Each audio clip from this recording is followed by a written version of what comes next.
Mesdames, Messieurs de Yobi Télévision, bonjour et bienvenue sur cette édition du journal. D'abord les titres. Alors que l'ancien chef de l'État congolais, Joseph Kabila, séjourne à Bukavu, capitale provinciale d'Isid Kivu et ceci après Goma, la chef de la diplomatie congolaise s'est prononcée par rapport au séjour de l'ancien chef de l'État à l'est de la République démocratique du Congo. Dans plus de détails, c'est à suivre dans cette édition du journal. Et puis en sécurité dans la ville de Goma, les enfants des militaires FARDC sont en majorité le semeur de l'insécurité dans le quartier Mabanga Nord. Nous sommes en commune de Karisimbi, en ville de Goma. Vous suivrez la chef de cette entité qui va donner des détails dans cette édition du journal. Mesdames, Messieurs, voilà donc tout pour les titres. Installez-vous pour les détails.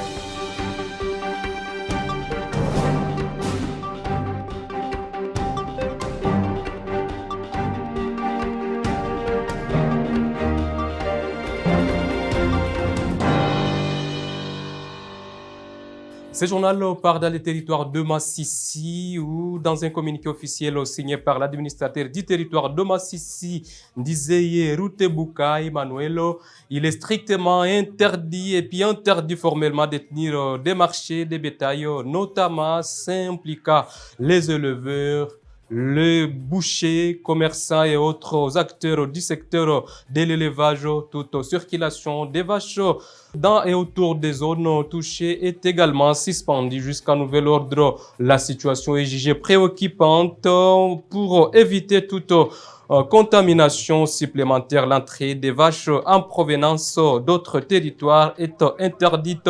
Ces décisions viennent à préserver la santé animale et à protéger la population locale contre d'éventuels risques sanitaires. Et puis plusieurs jeunes filles et garçons ont adhéré volontairement dans l'armée révolutionnaire de l'AFC M23. C'était le mardi 24 juin 2025 en ville de Goma. C'était au cours d'une séance de sensibilisation organisée par l'équipe de mobilisation et sensibilisation de l'AFC M23 que ces jeunes ont jugé d'adhérer volontairement au sein de l'armée révolutionnaire de l'AFC M23 pour ainsi servir toute la République démocratique du Congo. Il témoigne dans cet élément.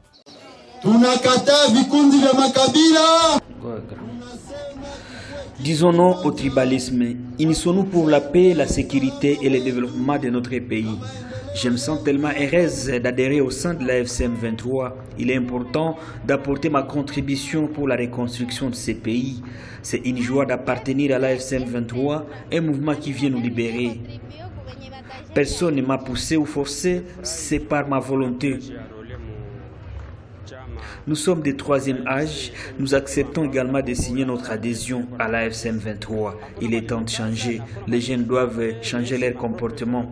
La sécurité se porte bien chez nous, pas de problème, pas de crépitement de balles, nous passons des nuits paisibles.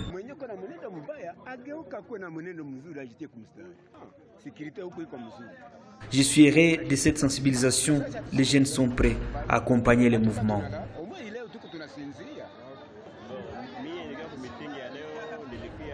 Nos jeunes vont également apporter un changement, qu'ils aillent de l'avant, car c'est de leur propre volonté. La sécurité est revenue chez nous, c'est une joie, nous dormons sans dérangement, sans crépitement de balles. Et puis dans cette édition du journal, plusieurs cas d'insécurité sont attribués aux enfants des militaires FARDC au quartier Mabanga Nord. Nous sommes dans la commune de Karisimbi, ici en ville de Goma. La chef de quartier qui alerte sur ces cas annonce que ces enfants vivent aux alentours du camp Katindo et insécurisent puis également dans des boutiques des paisibles citoyens. Elle pense que tout devrait être fait pour que cette insécurité soit résolue et que c'est hors la loi soit puni conformément bien sûr à la loi. Suivez. Wale watoto kabisa wa vijana na wa binti vile vile wanasumbua population. Ces enfants, des filles comme des garçons, mettent à mal la population. Ils pillent les biens de la population, démolissent des boutiques pendant la nuit.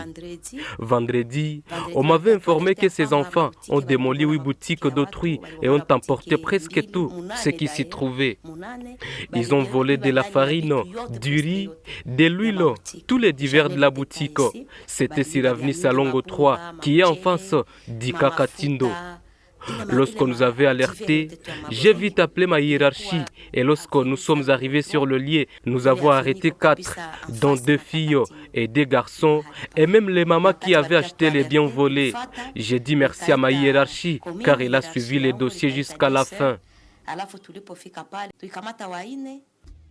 Ce journal se poursuit. La Croix-Rouge intervient en période de conflit ou de catastrophe. La Croix-Rouge ne s'autorise pas à délivrer aucune déclaration, moins encore des chiffres pour garder sa neutralité et puis n'est pas trébuché dans sa communication devant la presse à Goma.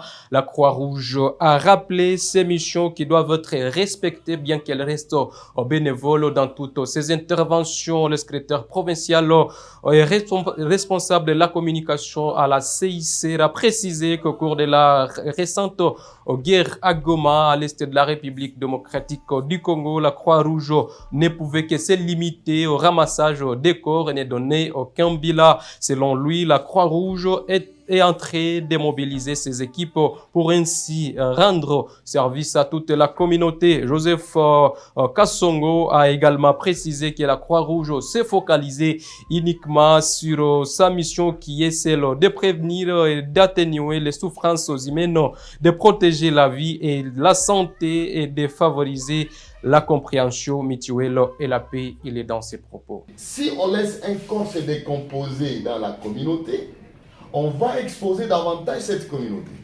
Et dans les cas de prévention, c'est pourquoi on le fait. Et même dans la communauté, on fait même l'assainissement avec l'autorité urbaine. C'est dans les cadres de prévention, dans l'assainissement.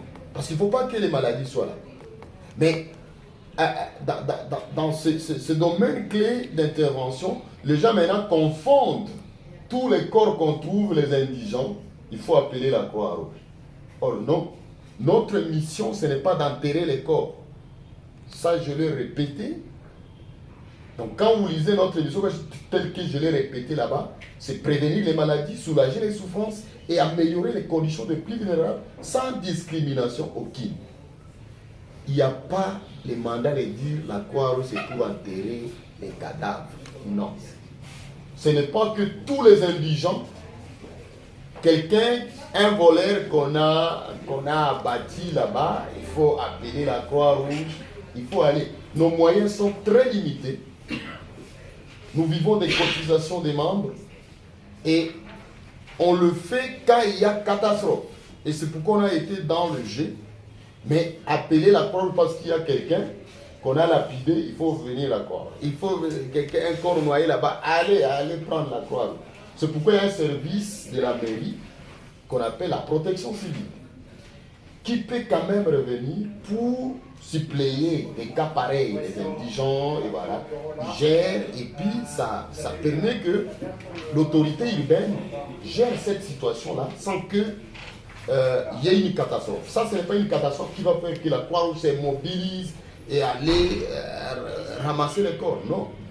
Alors que l'ex-président de la République démocratique du Congo séjourne à Bukavu, capitale provinciale du Sud Kivu, après la ville de Goma, la chef de la diplomatie congolaise Thérèse Kayikwamba s'est prononcée par rapport au séjour de l'ex-chef de l'État à l'est de la République démocratique du Congo. Elle a indiqué devant la presse qu'aucun rôle n'est prévu pour Joseph Kabila alors qu'il séjourne à l'est de la République démocratique du Congo, des propos qui jusqu'à présent suscitent des interrogations dans l'opinion congolaise. Aucun rôle n'est prévu pour l'ex-président Joseph Kabila. Une phrase prononcée par la ministre des Affaires étrangères de la République démocratique du Congo, Thérèse Kayikwamba Wagner, alors que l'ancien chef de l'État séjourne à Bukavu pour des consultations après Goma. À la presse, la chef de la diplomatie congolaise a affirmé que le régime en place se focalise sur de nouvelles stratégies nettes et claires pour ainsi un avenir radié du pays. Nous comprenons l'attachement d'une partie de l'opinion à certaines figures historiques, mais la priorité est donnée à un gouvernement renouvelé, cohérent avec les aspirations du peuple, a-t-elle déclaré. Des propos qui interviennent dans un contexte particulier où le pays cherche à se positionner et mettre fin à la crise sécuritaire qui secoue actuellement toute sa partie est. Une précision qui vient également lever l'équivoque de toute la population congolaise qui ne savait plus se situer par rapport à la situation au pays. Ceci intervient alors que l'ancien patron de la RDC de 2001 à 2019 a choisi de séjourner à l'est du pays, dont une partie est occupée par la FCM 23 et c'est après d'être visé par la justice congolaise. Alors que des milliers de Congolais espéraient déjà un retour progressif de la paix à l'Est à travers des consultations menées par le Raïs, le propos de la chef de la diplomatie congolaise viennent encore une fois de mettre de l'huile au feu. Et c'est la fin de cette édition du journal. Mesdames et messieurs, retenez que vous pouvez suivre également cette édition du journal sur toutes les plateformes de Youbi Media et puis vous abonner pour ne rien rater. Au revoir.